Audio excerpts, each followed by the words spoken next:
Rain slithered down the hovercar's windows like liquid glass, refracting the neon jungle outside into slashes of color. Crimson, violet, sickly green.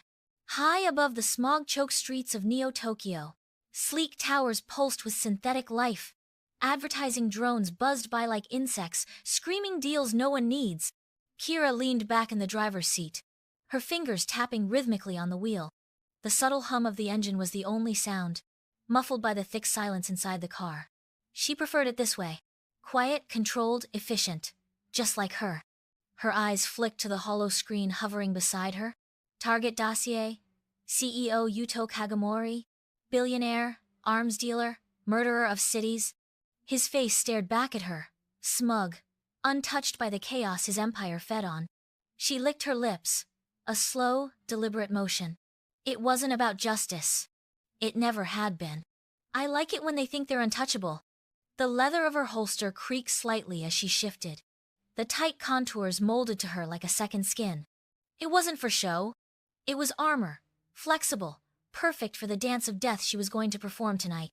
She knew people looked at her, saw the curve of her hips, the glint in her eyes, the way her smile promised pleasure or pain.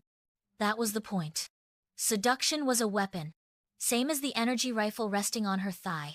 Men like Kajimori always want to believe they're in control until they're bleeding out on the floor, eyes wide, mouths twitching, trying to figure out how this happened.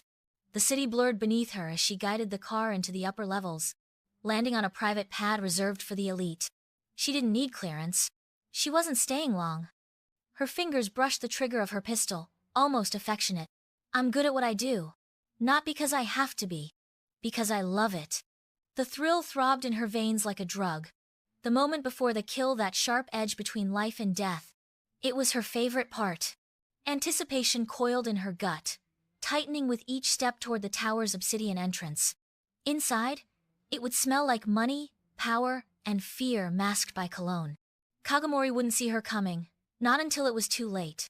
She'd whisper a prayer in his ear as he fell. Beautiful, poetic. Not for him, but for her. The doors hissed open. Time to paint the city red.